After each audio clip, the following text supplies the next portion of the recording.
Tem uma pergunta que as pessoas fazem muito para mim sobre cura. Muitas pessoas têm dúvidas sobre quando Deus cura, quando Deus não cura, se Deus cura todo mundo, Deus só cura algumas pessoas, por que que ele cura algumas, não cura outras? A verdade é que algumas dessas perguntas, que são genuínas, que são dúvidas autênticas, elas não têm resposta. Mas eu preciso afirmar uma coisa que talvez você já saiba, que Jesus não cura a todos. Agora, o porquê que ele não cura a todos, talvez essa resposta ninguém possa dar. Até porque, ao longo do ministério de Jesus, nós vemos muitos casos e dos mais diversos. Mas deixa eu focar alguma coisa importante que está para além do que Jesus vai fazer na direção daquele que está enfermo, seja essa enfermidade emocional ou física. Vamos lá, Lucas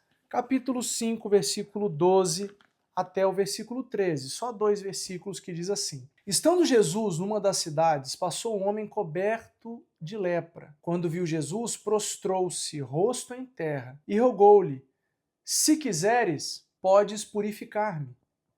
Jesus estendeu a mão e tocou nele, dizendo: Quero, seja purificado.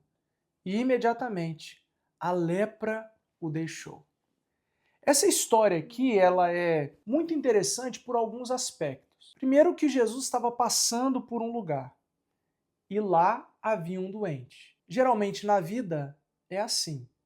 As pessoas estão enfermas, estão doentes e Jesus está passando. Porém, enquanto Jesus passava, houve uma intervenção. E a intervenção veio daquele que era necessitado, que era o leproso.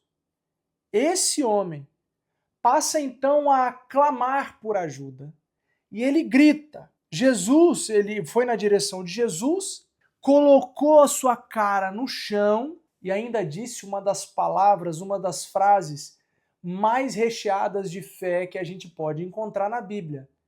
Ele afirmou, ele não falou, ele não fez uma pergunta a Jesus. Ele afirmou a Jesus: Jesus, se quiseres, pode purificar-me. Na verdade, o que mais me chama a atenção nessa história, o que me deixa até mesmo intrigado, é que esse homem leproso, que era excluído da sociedade, que não poderia conviver com as pessoas, não poderia estar nos muros da parte de dentro da cidade, tinha que estar excluído, e se ele chegasse perto de alguém, ele tinha que sinalizar que ele era um leproso. Este homem foi na direção de Jesus. Ele rompeu todas as barreiras que o impossibilitavam de chegar perto do Senhor.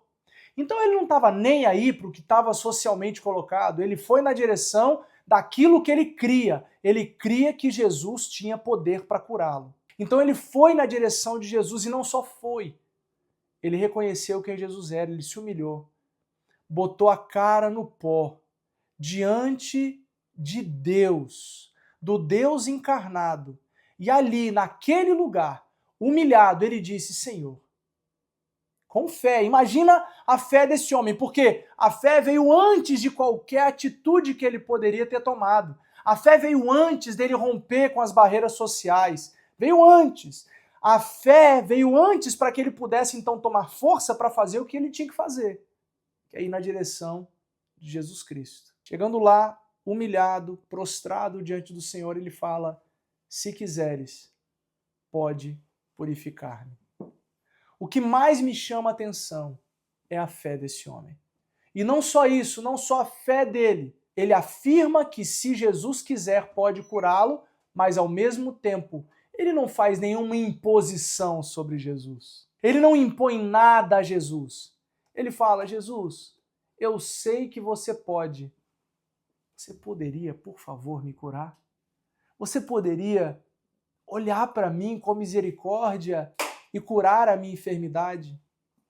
E aí Jesus responde lindamente: quero, seja purificado. Então, naquela história, nessa história que nós acabamos de ler, onde a lepra foi imediatamente retirada, eu consigo ver que Nesse caso aqui, Jesus, ele quis curar aquele homem. Esse homem, tinha lepra e demonstrou uma fé muito grande em Jesus. Humilhado, rosto em terra, chamou por socorro e recebeu a cura. Jesus, ele decidiu que queria curá-lo. Mas nós sabemos por história e pela própria Bíblia, né, as histórias da Bíblia, que durante o ministério de Jesus, Jesus ele não curou todas as pessoas. Por exemplo, lá aquele homem do tanque de Betesda, lá em João 5, ele curou só um homem. E tinham vários lá. Por que só aquele homem? Eu não sei. O cego de nascença, que era cego desde que nasceu, né? Os discípulos perguntam: ei, por que é que esse homem é cego? É por causa do pecado dos pais ou dos pecados dele? Essa história é narrada lá em João capítulo 9. Jesus fala: ele é cego para a glória de Deus, para que o poder de Deus seja manifestado na vida dele. Jesus, ele cura as pessoas com o propósito de manifestar a sua glória. Mas o que fazemos então quando não recebemos a cura de Jesus? Como a gente não tem resposta do porquê que Jesus não cura todos, cabe aos crentes orarem por todos que estão enfermos. A gente vê um enfermo e a gente coloca a mão nele e ora por ele.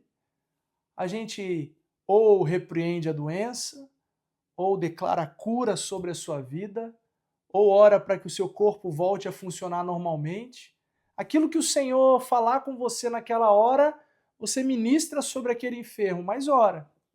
Ora com fé, eu oro com fé pelos enfermos. Se Deus vai curar, eu creio que Ele pode, se Ele quiser. Se Ele não curar, louvado seja o nome do Senhor. Tem curas que nós não vemos. Tem curas que não serão naquele momento, mas elas virão. Mas assim fica fácil, né, Sérgio? Desse jeito aí fica fácil de crer. Não. Na verdade, eu creio que nós já fomos absolutamente curados. Nós somos absolutamente curados pelo nome de Jesus e pela presença dele. Agora, se ele tem propósito de prolongar a nossa vida aqui, para que o seu poder seja manifestado a mais pessoas, ótimo. Se não, eu estarei com ele. Eu já sou curado completamente. O meu papel é orar pelas pessoas. Se elas vão ser curadas, eu deixo para Deus essa decisão.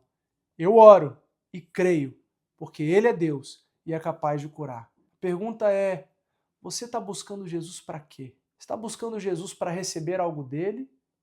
Ou você está buscando porque sabe que Ele é o algo que você precisa? Essa resposta você precisa dar. Que Deus abençoe você, que Deus cuide de você, que se você está doente, que você receba a cura pelo nome de Jesus Cristo, que Ele cure você completamente, para que o seu poder e a sua glória seja manifestada na sua vida, em nome de Jesus. Compartilhe esse vídeo com seus amigos, curta, comente as suas impressões, e se você tem histórias de cura, compartilha comigo aqui. Que Deus te abençoe.